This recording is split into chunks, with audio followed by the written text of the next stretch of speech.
Hallo Freunde und herzlich willkommen bei Anders ausgewandert, dem Auswandererkanal mit mir und Freunden.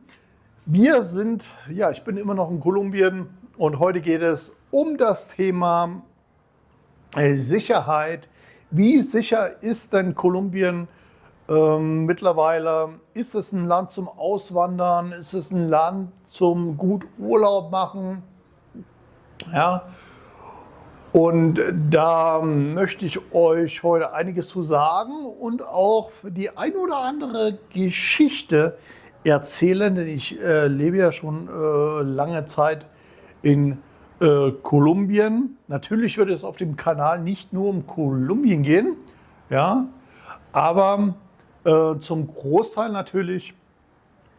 Und lasst es uns doch einfach mal so anfangen. Kolumbien ist natürlich im Laufe der letzten 15 Jahre sehr viel sicherer geworden.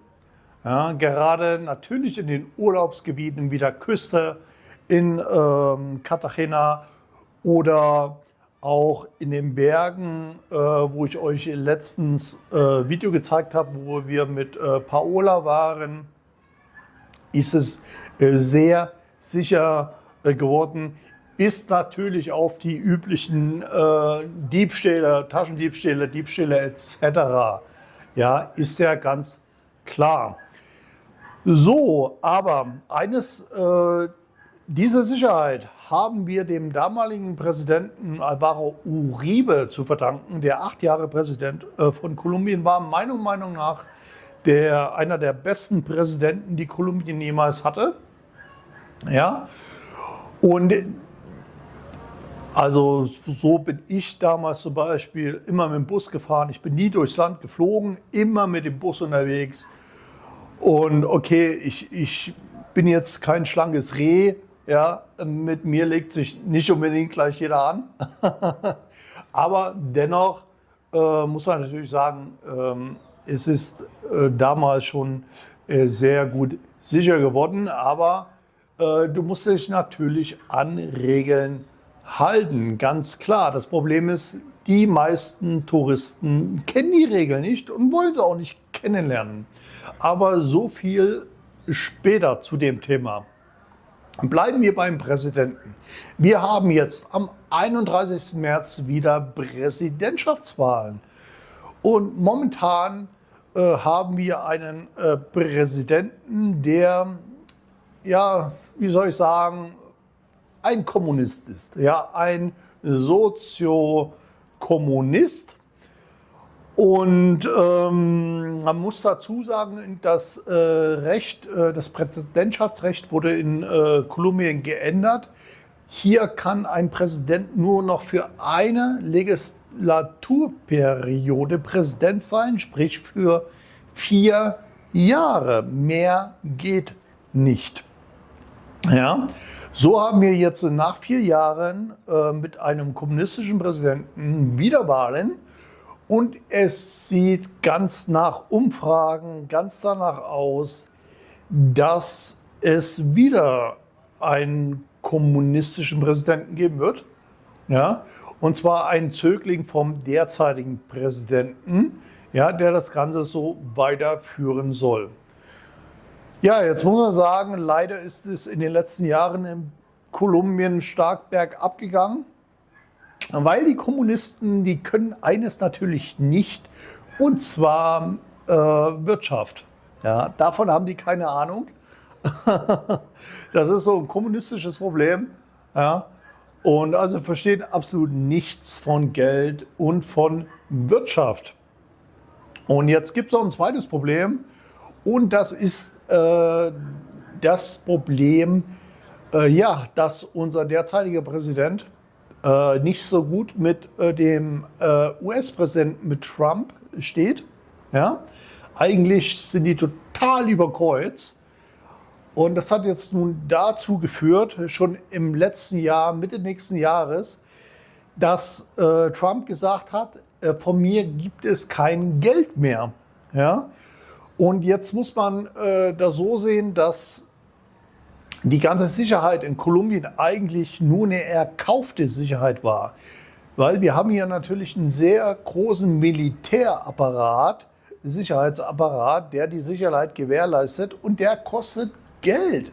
Ja, und das Geld hat Kolumbien aber nicht alleine, um das zu finanzieren.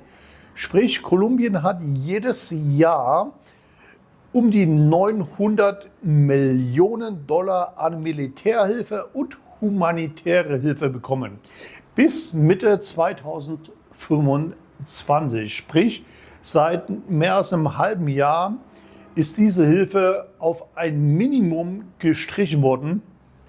Ja, was dazu natürlich führt, dass das Ganze am Militär gespart wird. Also es gibt natürlich noch Bereiche humanitäre Hilfe und ein bisschen Zusammenarbeit mit dem Militär. Da gibt es noch Gelder. Aber im Großen und Ganzen, zu einem Großteil, wurde das Geld auf Eis gelegt. Und wenn jetzt wieder ein Zögling vom momentanen Präsident wird und danach sieht es leider aus, dann wird sich das Ganze nicht ändern. Sprich, über kurz oder lang wird die Sicherheit in Kolumbien wieder schwierig werden. Ja? Und bis schlecht möchte ich das mal prognostizieren. Jetzt kenne ich natürlich selber auch noch die alten Zeiten, wo es nicht so sicher war. Ja, und ich weiß auch, was das für den Tourismus bedeutet. Kolumbien war jetzt natürlich noch nie ein Auswanderland, wird es auch nie werden. Ja, da muss man sich jetzt nichts vormachen. Ja, und Tourismus war jetzt noch nie so groß in dem Land, obwohl es besser geworden ist. Ja, aber das wird jetzt natürlich, wenn es so bleibt, wieder stark zurückgehen. Ja. Also, aber momentan sieht es noch so aus, dass die Küste, also Cartagena, so die Touristengebiete sicher sind. Ja, aber gerade die Großstädte Bogotá, Medellín, Cali natürlich, die Sicherheit, fühlt euch nicht sicher, Leute. Ja, schon gar nicht die Touristen. Ich kenne einige Amis, die haben sehr schlechte Erfahrungen gemacht. Ja, dazu muss man sagen, dass der Amerikaner an sich ein bisschen benachteiligt ist beim Denken. Ja, ich meine, mit 21% Alphabetenquote in den USA und bis zu 50% Niveau von Schulklasse 6, ja, das sind statistische Zahlen, ja, die habe ich nicht erfunden, ist es natürlich auch verständlich. Ja. Und ich habe lange Zeit selber in Medellín gelebt und da wird gerade ein paar Guerilleras wird da jede Woche einer platt gemacht, Amerikaner. Ja? Also platt gemacht in dem Sinne, er steht nicht wieder auf. Ja? Möchte ich es mal höflich umschreiben. Davon hört man natürlich nichts, ja, in den Nachrichten, weil es ist nicht gewollt, weil das würde den Tourismus kaputt machen, ja, um ehrlich zu sein. Und wenn ich mir so die Amis anschaue, es sind zum großen Teil leider Amis, muss man sagen. Also die Europäer sind schon ein bisschen mehr ängstlicher und passen schon ein bisschen mehr auf. Aber wenn ich mir so die Amis umschaue, die laufen dann mit der Goldkette da durch die Stadt, da hast du natürlich keine Fragen mehr. Ja? Aber auch, das betrifft natürlich nicht nur Ausländer. Ich habe Freundinnen, also ich habe nicht eine Freundin, die noch nie überfallen wurde in Kolumbien. Ja, noch nie. Keiner. Ich habe eine Freundin, die wurde in Medellín 16 Mal überfallen. Mit Pistole, mit einer Uzi, mit Messer natürlich, Klassiker, sogar mit Machete. Ja, die nimmt es natürlich mittlerweile gelassen. Ja, ich glaube, nach dem 5., 6. Mal nimmt man es irgendwie gelassener. Keine Ahnung. Ja? Aber man muss dazu sagen, diese Freundin arbeitet in einem 5-Sterne-Hotel in einem der besten, im besten Stadtteil von Medellin und läuft dann nach Hause abends, aber immer noch im besten Stadtteil von Medellin. Das heißt gar nichts. Ja? Und viele machen sich halt Illusionen, ach, alles schön sauber, hier kannst du vom Bürgersteig essen, so sauber ist hier und überall Kameras, das absolute Safe. Leute, es ist Kolumbien, wir sind hier in Südamerika, hier ist gar nichts ist safe. Ja? Im Bekannten von mir, also nicht von mir, vom Freund von mir, der Bekannter, dem wurde seine goldene Rolex im Parkhaus abgenommen. Ja, im besten Stadtteil, Einkaufszentrum, ja, mit Messer am Hals natürlich. Überall Kameras. Das interessiert keinen, ob da Kameras sind. Ja, die kommen, rauben dich aus. Ja, wenn du Gegenwehr leistest, ja, dann ist das Messer halt im Hals. Ja, und fertig. Ja, soweit denkt da kein Ladron, also Bandit, dass der sich da Gedanken um irgendwelche Kameras machen würde. Ja, also Thema Sicherheit wird wieder schlechter in Kolumbien. Ja, ich meine, ich möchte nicht so viele Touristen hier in meinem Land haben, aber man muss es halt realistisch sein. Aber wenn ihr euch an Grundregeln haltet und bewegt euch so in den Bezirken, in den Touristengebieten, ja, das heißt, dann ist es immer noch relativ sicher, aber man soll sich halt nie zu sicher fühlen. Und dass man keine Uhr hat oder kein Portemonnaie in der Hosentasche oder irgendeine Kette oder die Handtasche hier, das ist doch ganz normal. Ja, da gehört nicht viel zur Intelligenz. Ja, deswegen, das sind halt Grundregeln, die muss man hier befolgen. Ja, aber trotzdem ist natürlich Kolumbien wesentlich sicherer wie zum Beispiel Venezuela momentan oder Ecuador. Das möchte ich auch noch mal dazu sagen, auf jeden Fall. So, dann habe ich hier noch einen Tipp für Frauen und Männer, die nicht unbedingt allein unterwegs sind oder wenn ihr zum Beispiel 2 Mädels hier im Land unterwegs sind, was ich für nicht so eine gute Idee halte, wenn ihr abseits der Hochtourismusbogen seid. Ja. Aber auch für die Männer, egal ob ihr jetzt einzeln oder mit einem Freund unterwegs seid. Ja.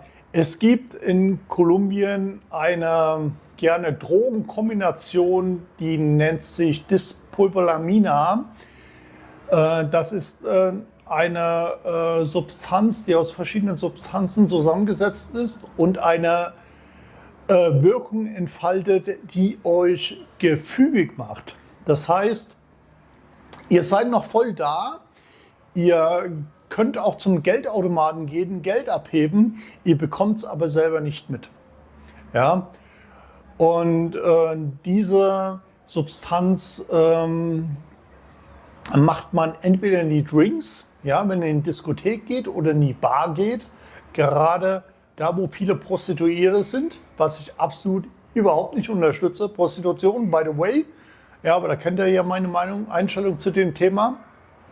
Ja, das passiert nicht nur Ausländern, keine Angst, ich habe viele Freunde, Taxifahrer zum Beispiel, denen ist das Gleiche passiert.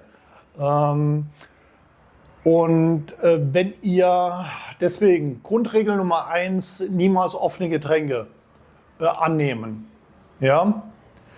Immer nur geschlossene Bierflaschen. Ja, wenn es euch ausgegeben wird oder natürlich, wenn ihr an der Bar seid und ihr seht, der macht den Drink für euch, dann ist okay. Ja? Aber niemals das Getränk aus den Augen verlieren und wenn ihr abends im Club seid oder so, am besten nur aus der geschlossenen Flasche was annehmen. Grundregel Nummer 1. Ja. Mit dieser Drogenkombination passieren die meisten Überfälle in Kolumbien. Und das kann teilweise sehr, sehr böse enden. Gerade eben auch für Frauen ist auch eine Vergewaltigungsdroge. Ja, also da müsst ihr sehr stark aufpassen, ja, weil das hast du ganz schnell im Getränk. Ja. Eine andere Möglichkeit, wie die Droge verabreicht wird, und da müssen jetzt die Männer aufpassen. Ja, das gilt jetzt für die Männer. Und gerade Männer, die die falschen Frauen kennenlernen. Ja, und das müssen nicht unbedingt mal Prostituierte sein, das können Trepager sein oder auch nur Mädels, die euch weismachen, dass sie euch mögen, obwohl ihr scheiße aussieht. Ja, und sie absoluter Brecher ist. Ja, so läuft's. Ja. Die Droge, das ist so ein Pulver, ja, aber das kann man auch ein bisschen, ich sag mal, einreiben auf die Haut und du siehst es dann nicht. Und du kannst es auch, Mikrofon aufpassen, du kannst es einatmen. Ja. So sagt die Frau, ach Baby, küss mich doch mal hier am Hals und so, hat aber die Droge auf der Haut. Du atmest es ein und bist weg. Ja, kriegst nichts mehr von mit.